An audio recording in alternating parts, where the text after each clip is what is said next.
Hey buddy, Charles here with Side by Side Garage. Today, it's all about vehicle flex. We're going to talk about sway bars, sway bar quick disconnects, and sway bar removal. We're also going to give you some real world testing on the RTI ramp. So stick around.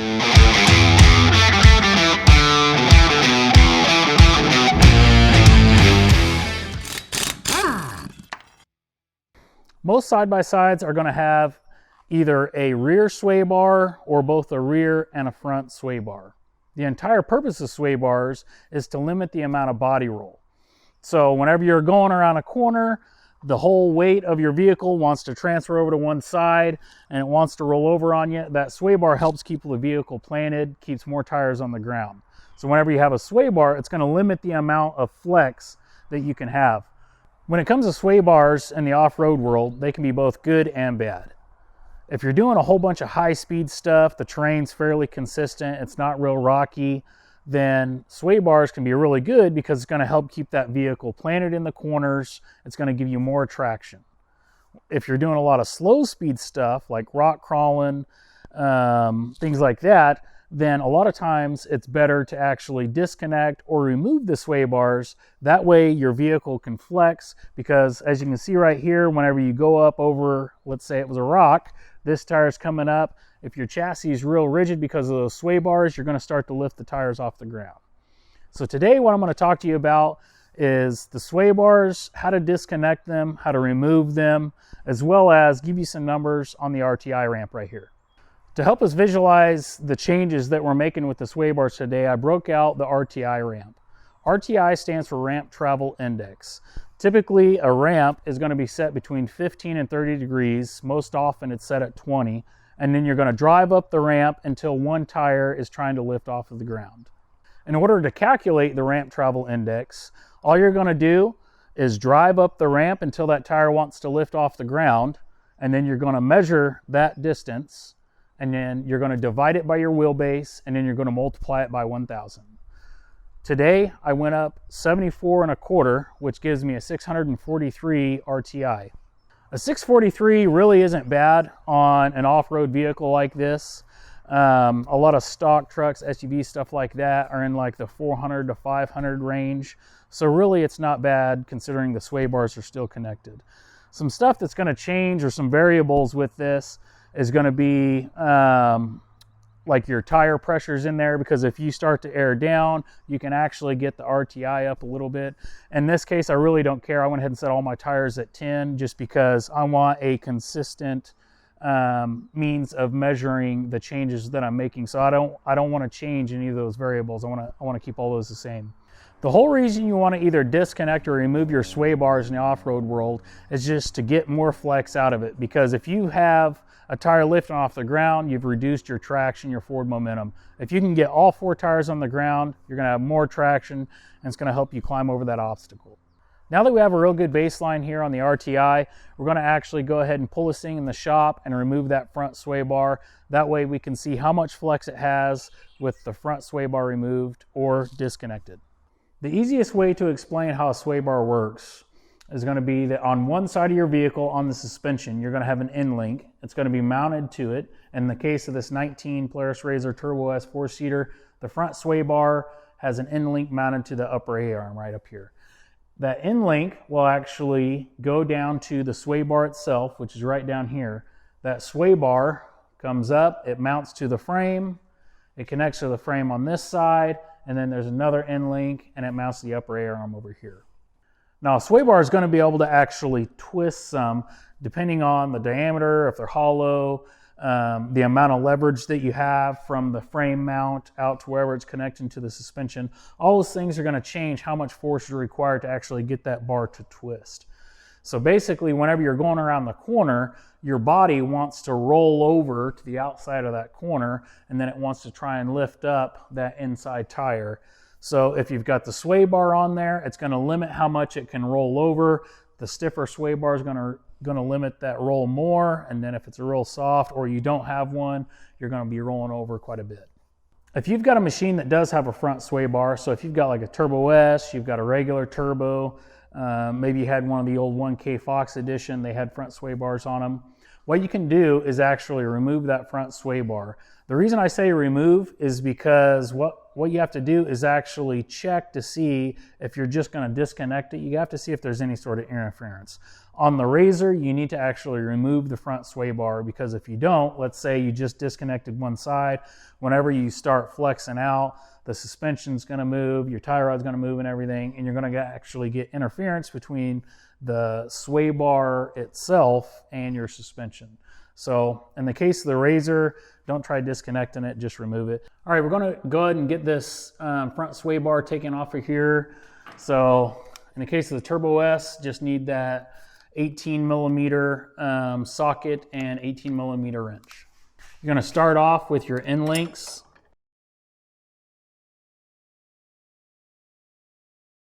Go ahead and move over to the other side and take the other end link off.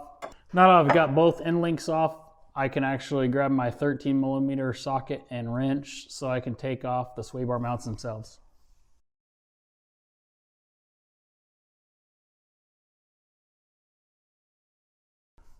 Now that I've got the sway bar mounts off of there, the sway bar is just sitting in here. So all you got to do is actually rotate it towards one side and it'll come right out. All right, you can see I got the front sway bar off of there. So the next thing I'm going to do is go ahead and get this RZR out of the shop, put it back up there on the ramp, and see just how well it flexes whenever you simply remove the front sway bar.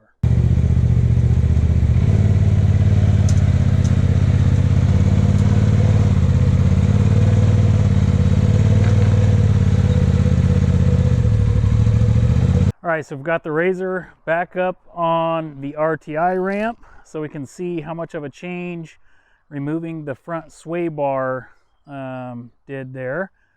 You can see she's flexing pretty good. She wants to tuck that 37 right up there to the fender flare almost. So let's go over the numbers real quick. All right, so whenever we first pulled the RZR up on here, it had both a front and rear sway bar. Whenever we did that, we got a score of 643. The center of the front tire was right here. We have removed the front sway bar and gotten up to this point. We're now at a 713. That's a pretty substantial jump right there just from removing the front sway bar. Before I move on to the rear sway bar, there's a subject I want to touch on, and that is limit straps. There's a lot of misinformation out there that if you either disconnect or remove a sway bar, then you need to add limit straps. If you are retaining stock suspension geometry, that is not the case. You do not need to put limit straps on there for that reason. Now, that does not mean that your machine does not need limit straps, because they do have other uses, but just because you disconnect or remove the sway bar, not the case. I'll actually go into depth on limit straps in a later video, so make sure you guys are subscribed so that you can check out that info. There's a simple test to see if you would need limit straps, and that is that you can jack your machine up under the center so that your tire and your suspension goes to full droop, and try to turn your tire. If you have any sort of CV binding, either straight or whenever you're turning, then you need to start looking at limit straps.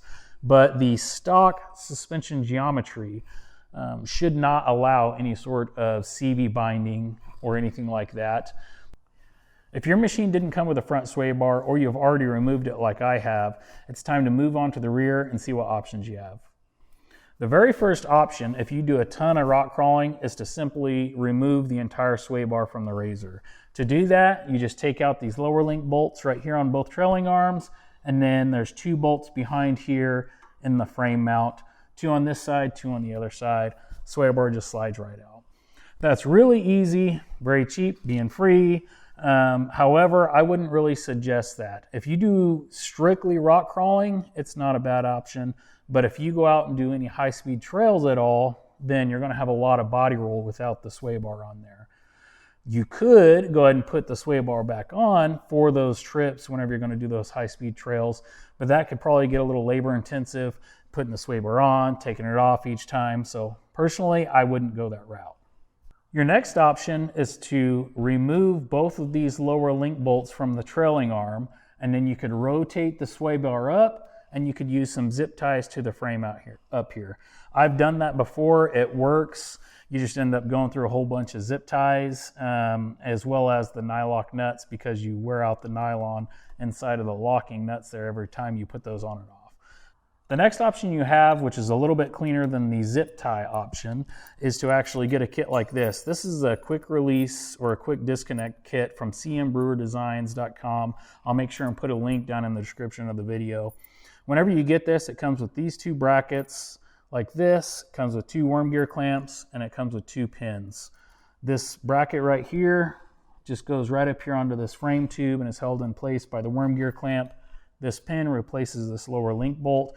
All you got to do is pull that out, and you pull out the pin, and now you're disconnected from the trailing arm. It's nice and clean because then you can just rotate this up, put the pin through up here into that bracket. The sway bar is out of the way. It's fast with these pins. You don't have to worry about cutting zip ties or anything like that. It's also real affordable. Like I said, I'll make sure and post the link in the description. After those disconnects, you start to get in some more expensive options. I know that Swaylock has a kit out there, but I haven't tried it, so I'm not really going to talk about it because I haven't seen it in person or anything like that. The next option I want to talk about is the quick disconnect sway bar from Halo Locker. This is quite a bit more expensive than any sort of quick disconnect pin type kit, but it works very nice and it's very, very convenient. Basically, the sway bar back here is 2 separate pieces, and then in the middle, there's an electronic actuator. So whenever it's connected, your sway bar acts as one unit, and then with the push of a button, this actuator right here actually disconnects, and then it can move independent of each other. So this right here is really nice because, I mean, you could be cruising down a fast spot on a trail, like say Rubicon Trail, and then you come to a really good rock section, hit the disconnect, go through that rock section, now you're back to a smooth area, connected again, carry on.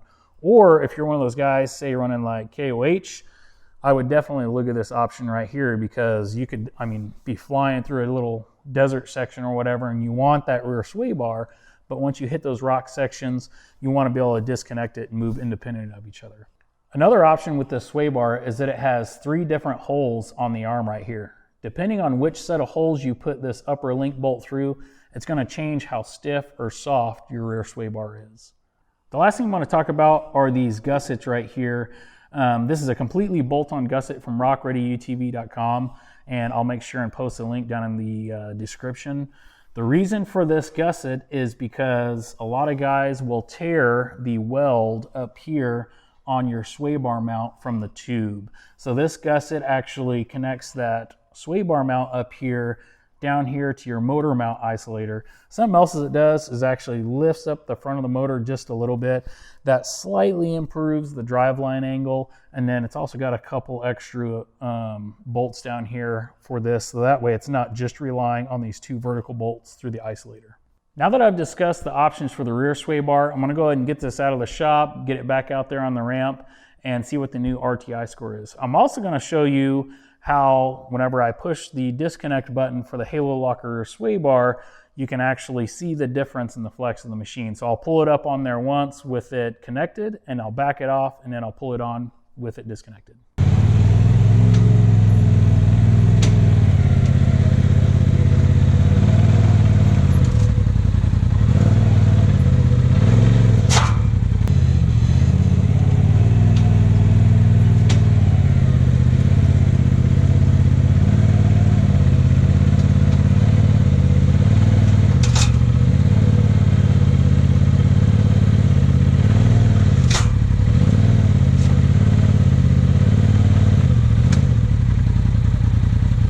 As you just saw, we pulled up on the ramp with the rear connected and then the rear disconnected, and you can tell the thing is flexing a lot more.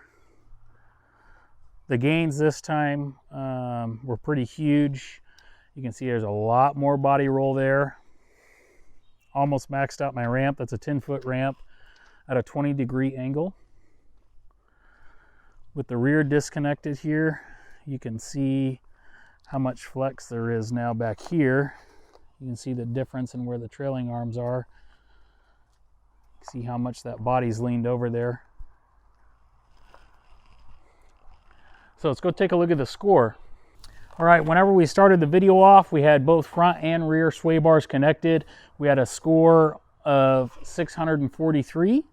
Whenever we removed the front, we had a score of 713. We were able to come up to here before any of our tires left the ground.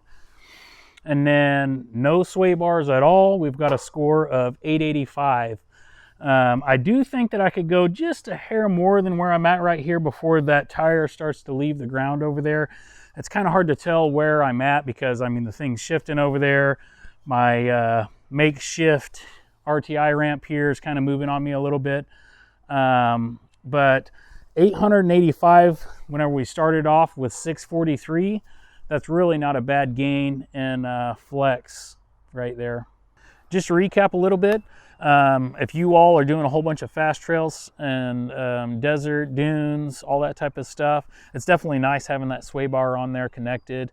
That way you can reduce the amount of body roll that your machine has. But if you're going to go play in the rocks, then disconnect it or take it off entirely, and you're going to have all 4 tires on the ground a lot of times, as you can see by the amount of flex you can get out of these things. I mean, an 885 RTI score, I definitely was not expecting that. So what I would suggest doing is, you know, don't be afraid to either disconnect or remove that sway bar. Go hit a trail. See if you like not having sway bars on your machine. You might like it. I know there's a lot of guys that run that way. Anyways, I will make sure and post the link in the description of this video to those quick disconnects from CM Brewer Designs, as well as a link to the Halo Locker sway bar that I'm running on here. Hopefully you all learned something today, and I'll catch you next time.